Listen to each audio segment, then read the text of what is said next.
This lesson is on dividing polynomials by polynomials. It's actually going to be like long division of polynomials. Recall long division. You've got your divisor and your dividend. The dividend is being divided by the divisor. So let's just recall the long division algorithm. We're going to look at fitting 21 into 23. We're only looking up to here right now, and we're going to put our answer above the 23. So 21 fits into 23 once, and then we can multiply to check how far off we were. We will subtract. 23 minus 21 gives us 2. So that means we were close. Our 2's canceled. Our 3 minus 1 gave us 2. And that's one step of the division algorithm. Once you're here, if you want to continue, you would drop the 3. And now, again, you're going to fit 21 into 23 and place the answer to that above the end of this number. So 21 into 23 goes in once. Again, you multiply 1 times 21, so that's like 1 times 20 and 1 times 1, giving us 21. We can subtract. Our tens column disappears because 2 minus 2 gives us 0, and 3 minus 1 gives us a 2. Now we can drop the next digit, 24. So now we're trying to fit 21 into 24 and placing the answer above the end of this number, which also goes in once. 1 times 21 and then subtract gives us a remainder of 3. So this here is called our quotient. So it goes 21 goes into 2,334 111 times with 3 left over. And this here, 3, is called the remainder. So there was a time where you would have just answered this question as 111 remainder 3. However, another way to represent it would be by going 2,334 divided by 21 was equal to 111 plus 3 out of 21, because 3 has not yet been divided by 21. It was left over. So if we generalize this way of representing our answer, we're going to be looking at this format here. The dividend over the divisor is equal to the quotient plus the remainder over the divisor.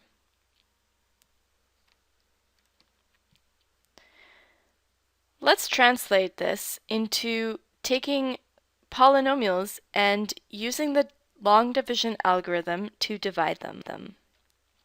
You'll notice that I've made a similar example in polynomial form to the one that we just completed on the previous slide. So we're actually taking 2x cubed plus 3x squared plus 3x plus 4, and we're going to be dividing that dividend by 2x plus 1. Take a look at your coefficients that I've chosen. 2x plus 1. What if x was 10? If x was 10, this would be 2 times 10, that's 20, plus 1, that would be like 21.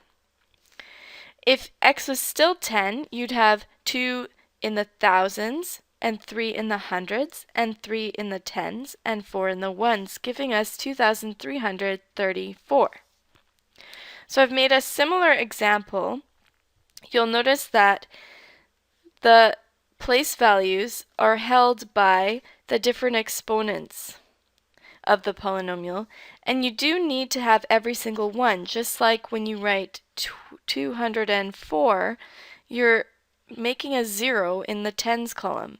So in polynomial form, you'd say, well, you have 2 hundreds and 0 tens and 4 ones. So it's going in decreasing polynomial form. So format here is going to make a difference for you, so pay attention to format. Alright, let's apply the exact same routine that we did previously to this example. Now, the only thing is, we no longer have regular numbers like you're used to. We have polynomials.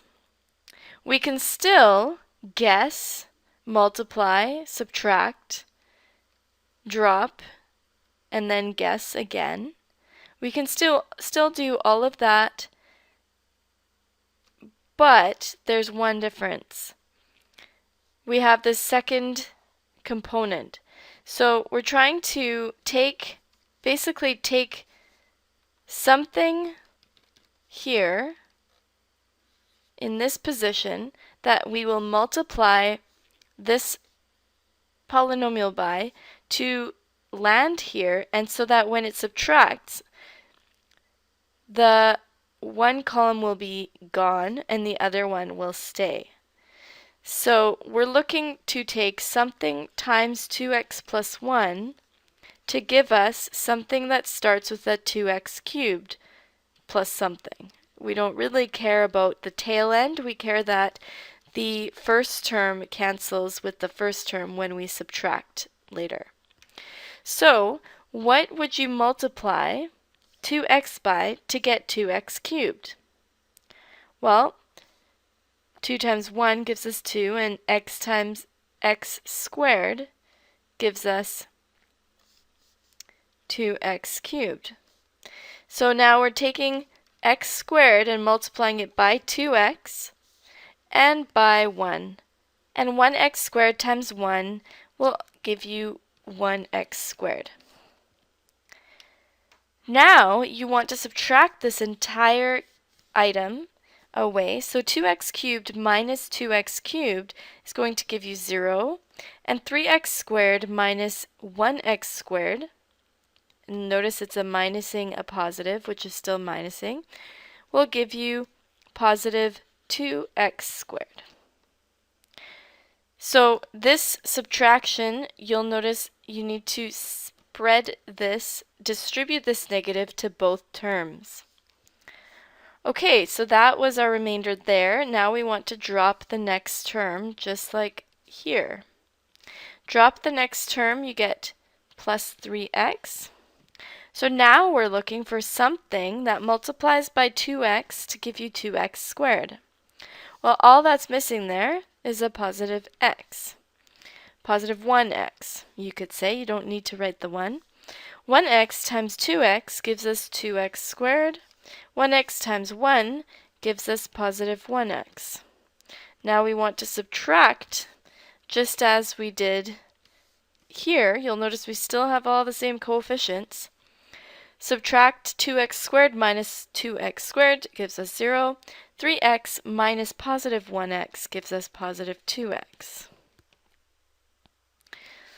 So, good. The main goal here is to make sure that the leading term cancels out. That's all you really care about. The rest of it follows. So as long as you're multiplying through for both components of the term, you will be fine. Drop the next digit. That's just hanging out. And now we're looking for something to multiply here by the divisor so that the leading term cancels out. So what could we multiply by 2x to give us 2x? Well, only by 1. So plus 1 times 2x gives us positive 2x. Positive 1 times 1 gives us positive 1. Now we can subtract. You'll notice the signs are changing. 2x minus positive 2x. 0, 4 minus positive 1 is positive 3. Therefore, our quotient is, without these circles, they look a little silly, x squared plus x plus 1.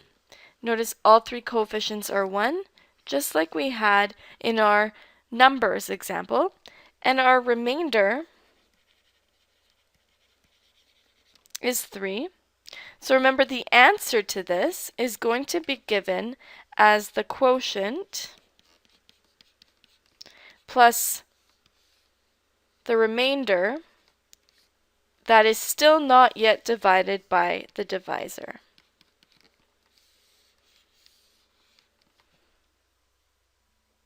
This may seem a little complicated, but let's move on and look at a few more examples of it.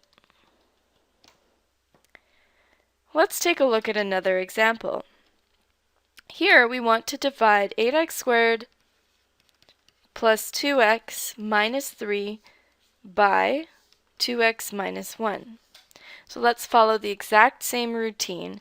We have 2 terms going into 3 terms, so we're going to go 2 at a time and write our answer at the end of the second component. However, we're looking for something to multiply by the first term to cancel our first term out in our dividend. So what times 2x will give us 8x squared?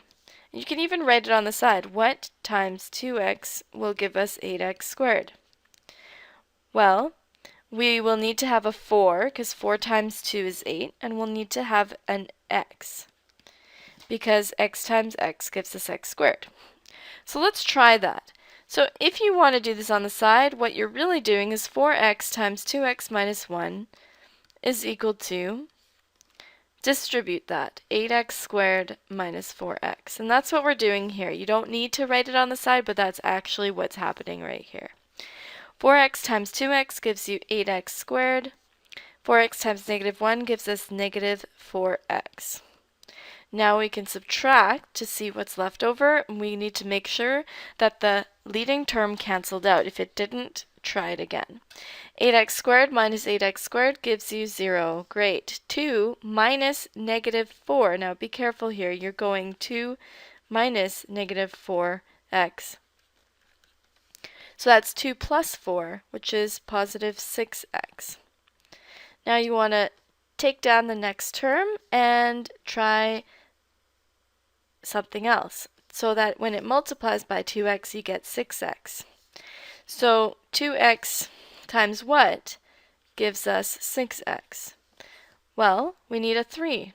Positive 3 times 2x will give us positive 6x. And 3 times negative 1 will leave us with a tail end of negative 3. Now when you subtract that, you'll notice that 6x minus 6x is 0, and negative 3 minus negative 3 is negative 3 plus 3 is 0. So, that's nice. No remainder. Well, that means it divided evenly. So our answer is just the quotient. You could technically write 0 over 2x minus 1, but you don't need it because that's essentially adding 0. So there's our answer. Let's take a look at this example. It's a little different. You've got 27 minus x cubed and 3 minus x. What is missing here? This doesn't look like a polynomial in decreasing exponential form. And our polynomials need to be in decreasing exponential form if we want to divide them, because we need to have every single position filled in. So a numerical example would be, say, instead of writing 2001, filling in the missing place values with 0, we wrote 21. Well, that wouldn't really work, would it? Because 21 means something completely different than 2001. So we want to start with the highest degree and rearrange each one so that everything is written in order. Let's rewrite it. That would be negative x cubed. Do we have an x squared term? Why no, it's missing. So you can put a 0 in front of it. Do we have an x term? That one's also missing. So we should add 0x so that we hold the place value, because long division by its nature assumes place value and requires it. And then we have a positive 27 at the end. This polynomial here can also be written x to the power of 1 is a higher degree than x to the power of 0, so we want to write this as negative x plus 3. That way, we can apply long division and be sure that all our columns are lining up.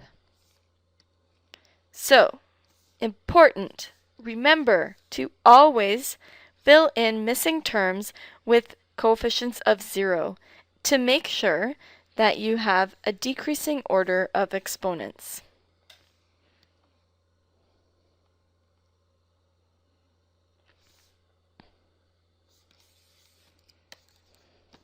So let's try it out. We're going to take negative x cubed plus 0x squared plus 0x plus 27 and divide it by negative x plus 3. So we think first, what times negative x gives us negative x cubed? Well, negative times a positive will give us a negative, and x squared, 1 times 1, so x squared times negative x gives us negative x cubed.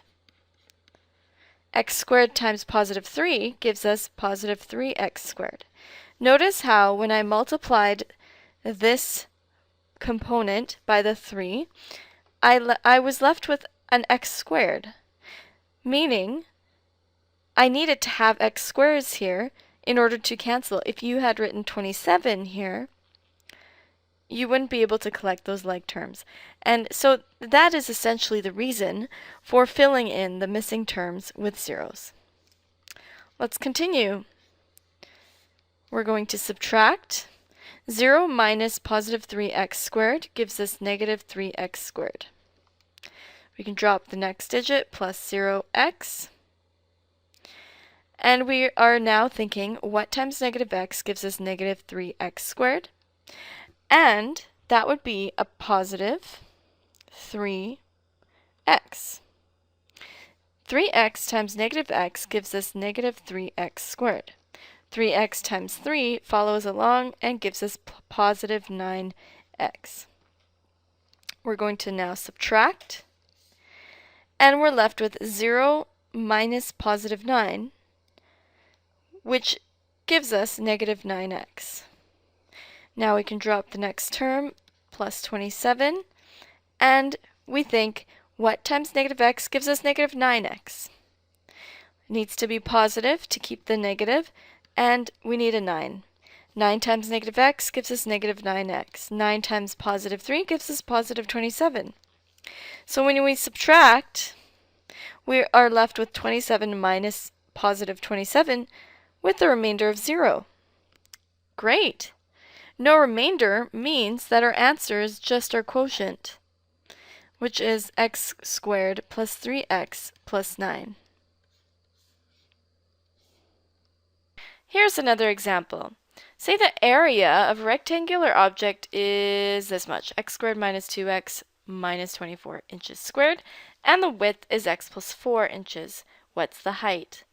Well, if we have the area given, and we have one side given, side, S for side, then the other side would be taken by the area divided by the other side, right? Because A over S times S would give you A back again. You could try that with 2 and 3. 2 by 3 is 6 square units. So if you didn't know one of these, you go 6 divided by 3 to get the other one. So we know we need to divide. Okay, let's take x squared minus 2x minus 24 and divide it by x plus 4. Similarly, what times x gives us x squared? X. X times x gives us x squared. X times 4 gives us positive 4x. Minus that.